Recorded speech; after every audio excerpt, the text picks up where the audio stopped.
If you play PvP online multiplayer games, then you know SBMM has been the hot topic for quite some time. If you're one of the lucky people who mainly play single player games and you don't know what this is, then SBMM stands for skill-based matchmaking. A system in online games that puts together a group of players and opponents based on data like their kill-death ratio, score per minute, account level, time played, and other metrics that all amount to determining that player's skill. SBMM has been an everyday discussion on Twitter in the last few years, especially when it comes to first-person shooters like Call of Duty, Apex Legends, and even with Destiny 2's PvP modes, the complaints are starting to rack up. With players growing more frustrated with who their opponents and teammates are, I can't help but think back to a time when I didn't really have this problem. I see a lot of comments saying SBMM is ruining games and they wish there was an alternative because they hate this. That alternative you're begging for already exists, but it just got phased out of most games around the mid-2010s. The alternative and solution to skill-based matchmaking you're all looking for is server browsers. Around the end of the 2000s and early 2010s, server browsers were in most online games. Games had both the quick play and server browser features. The problem players have seemed to be that the game decides who they fight with and against, and it doesn't seem fair. With server browsers, you are the matchmaking system. You chose all of the parameters that current games decide for you when you press the quick play button. You could check the players and their levels, so if you were a new player, you can avoid going into games where most of the players on that server are level 100 and up, because you could see that. You can see what maps are up next, and in rotation, what region the servers are in, so you could determine how good your connection and ping would be, and using filters to set the game modes you want and any other parameters of your choice. Nowadays though, Battlefield, sim racers, and very few other AAA games seem to be the only ones that continue to use this feature. Now if you're wondering, well, if server browsers are so great, why aren't they in games anymore? And I think that's because of one of two possible theories I have. Hell, it might even be both. They're theories because companies are very tight-lipped about how their matchmaking systems actually work, besides the vague description I gave earlier about using player metrics to put you into matches, and I have a theory for that as well. So as great as server browsers are, they do have some downsides. First is simply the time it takes to get into matches.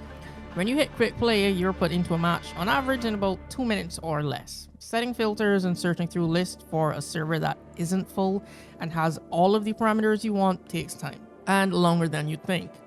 Also, when you join a server, games won't actually start a match until enough players have joined, and sometimes that can take 20 minutes or more, and people who aren't patient end up leaving and extending that time, so you too just end up leaving that server and looking for another one. Through this entire process, you still haven't even played a match yet, you're still searching. If you only had an hour of free time, you could easily end up spending half of that looking for and joining servers that don't even have enough players to start a match, depending on how specific your search parameters are. There's also the second issue. The majority of the time, you'll join a match that's already in progress, and most likely you'll be on the losing side. The quick play feature does what the name suggests and quickly throws you into a match so you can start playing, but the cons are literally everything else. Who you're playing with and against, and even your connection, because it prioritizes matchmaking speed over everything else. So pick your poison of quick play versus server browser. The first theory I think server browsers were phased out was simply due to usage. Companies track data and metrics in every part of their games. That includes how often players use certain features. If a photo mode was in one game and not present in the sequel, chances are it got cut due to the percentage of people actually using it versus who weren't. And if not enough people are using a feature for them to justify spending money and resources implementing it, then it'll just get cut. I've done courses in UX and UI, I've made apps and websites with navigation from the ground up and watched testers use them, and the only thing the average user cares about is convenience and speed.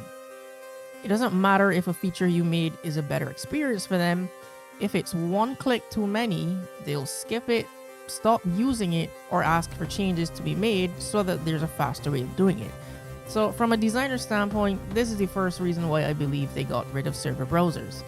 If this is the process gamers have to go through every time, despite telling them it would lead to a better overall experience, they'll avoid it and just hit that quick play button. Even with recording clips for this video, using the quick play put me in matches with people of varying levels who completely ignored team play. Using the server browser, I chose matches with higher level players because they've been playing for longer and should know how to play better, and they did. My match experience was so much better after just taking the time to search for a server. The second reason I believe they got rid of server browsers is money. Now, I know these two things don't sound correlated in the slightest, but I think they are, so just stick with me here for a bit. Everything companies do is to help them make more money. A lot of studies in the last few years have been done on the psychology and mechanics behind spending in online games, and it's known that the more a player enjoys playing a game, the more likely they are to spend money on it via microtransactions. If higher enjoyment and engagement leads to more spending, then how do you keep players playing your game? You could just make a really good game, yes, or you can integrate a psychological mechanic that is the equivalent to the carrot on the stick. If you don't know what that is, it's a metaphor for using a combination of punishment and reward to induce a desired behavior. So, how do we do that? Cue the skill-based matchmaking system, or what I think they should call it, the engagement-based matchmaking system, because skill doesn't seem to play that much of a role.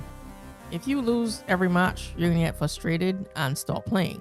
If you win every match, you'll play a bit longer and have fun, but eventually you'll get bored of winning and still stop playing. If you're placed against enemies that are obviously better than you, and you lose and lose and lose, and you're gonna get frustrated, but right before you quit you get a win, that win is no different from the ones up here, but the feeling of winning is amplified due to the frustrations of your previous match. And what do you do next? Queue into another match after riding the high of that win, keeping the lose-lose-win cycle going. As frustrating as it is, and as much as people will complain about how bad the matchmaking systems are, they do their job, which is to keep you playing.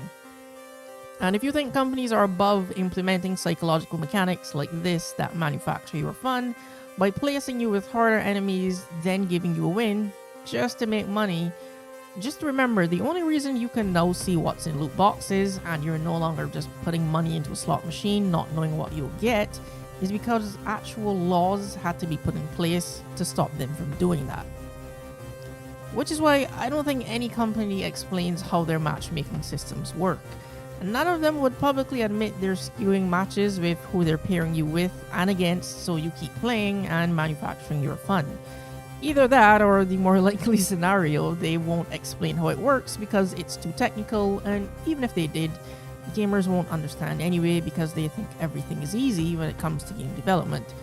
And that's not a shot at gamers. I mean, it kind of is, but it's happened when Apex tried to explain their matchmaking system and how that works. In theory, it sounded like good changes, but in reality, it didn't make that much of a difference because, I mean, their matchmaking system is still terrible and unfair. So SBMM doesn't work as intended, because if it was grouping me with people around my skill level, more of my matches would end like this, and not like this, or this. Why did me and my team have to carry the weight of a person who goes 6 and 40? They should not have been in my game. But the matchmaking system probably decided that they were due for a win. So sure, they got 8 flag captures, but it wasn't fun for us or them. But at least they won a match. So if you're on a losing streak, be patient, a win is coming. The matchmaking system will put you with a team that can carry you, but it's probably just not your turn to have fun yet. Now, let's get one thing straight. SBMM is not new like some people believe it is. It's been in games as early as 2007. However, in the past, it would take a couple matches, sometimes hours, before you were placed against harder enemies if you were playing well. The increase in difficulty and skill of the enemies you were facing felt more gradual and like natural progression as you got better, but currently SBMM now is so reactive. If you win more than 2 to 3 matches in a row, you know the next match you load into, you're gonna get fucked by esports type tryhard players, which feels like you're being punished for doing too well, and after losing to them for a few matches, then you'll face more manageable opponents that you can actually fight back against. and you can continue having fun in that psychological lose-lose-win cycle. Now, while I do agree with most people when they say SBMM is frustrating to deal with, a large set of people believe that this should only apply in ranked modes and not in casual modes, and I heavily disagree with that part. Those people just want to pub stomp in casual matches without a challenge, which begs the question, should you always be challenged when playing online games? If you want to become a better player, then yes, but that's an entirely different discussion. Either way, despite whatever the reason is server browsers were phased out of games, I'd like them to make a comeback. Having both the quick play feature and server browsers bring a balance. Quick play for when you're short on time, and server browsers, even with all their faults, I think they make for a better overall playing experience when you have time to set up your own matchmaking options.